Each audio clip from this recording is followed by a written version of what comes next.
Today's words are zero and cipher. Hey y'all, Karen here. Here on Daily Derivative, I take two seemingly unrelated words and show you how they stem from a common root word. Now, I'm no linguist, but you don't have to be a linguist to think language is neat. Hi there. I went down a rabbit hole today with today's words. So get ready for some fascinating facts while we explore the shared ancestry and history of the words cipher and zero. Let's start with a definition. Zero is the Arabic numeral for nothing. A cipher is a secret or disguised way of writing, or in other words, a code. So how are these related? Both words share an ancestor in Arabic. Now, as I've said, I'm no linguist, so I'm probably going to pronounce this wrong. The Arabic word is cipher, meaning empty or nothing. Cipher came to us via the Latin cifra, from cipher. As I stated, a cipher is basically a code. For those familiar with cryptography, the art of writing or solving codes, we know that early cryptography was actually based in numbers, in which letters would be substituted by a number. When we look at the evolution of the meaning of cipher, we find that in the early 15th century, a cipher referred to any numeral. Going back even further, in the late 14th century, we find that cipher referred specifically to the Arabic number zero. Cipher adopted its meaning of code in the 1520s, so in a roundabout way, that makes sense. So breezing through the etymological history of zero, it comes to us either by French or Italian from the Latin word zifrum, meaning zero. Zifrum comes from the Arabic cipher.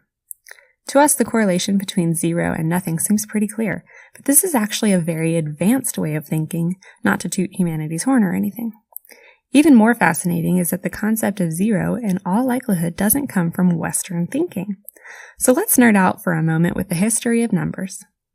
Greek and Roman numerals are based on additive systems of numbers. So for example, the number 6 is VI, so it is the sum of V, or 5, and I, or 1. That means for 200, we wouldn't have IIC because that would be multiplying.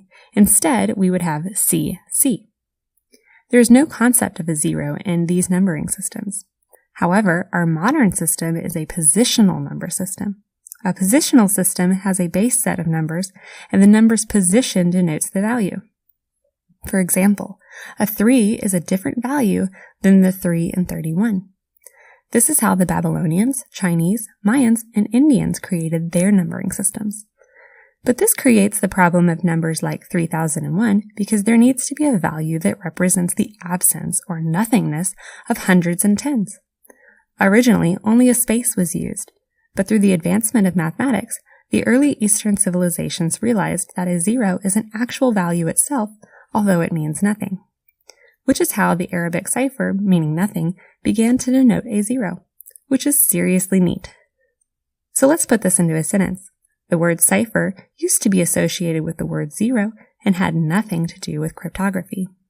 And that is how, through the evolution of language and numerical systems, the words cipher and zero share the common ancestor of cipher, meaning nothing. Now, folks, I use cipher and code interchangeably today because they are synonymous in common vernacular. But don't go bragging to your technical friends about what you learned because technically a cipher and code are actually different, which is also pretty neat. So thank you for nerding out with me today. Have any encouragement or friendly suggestions?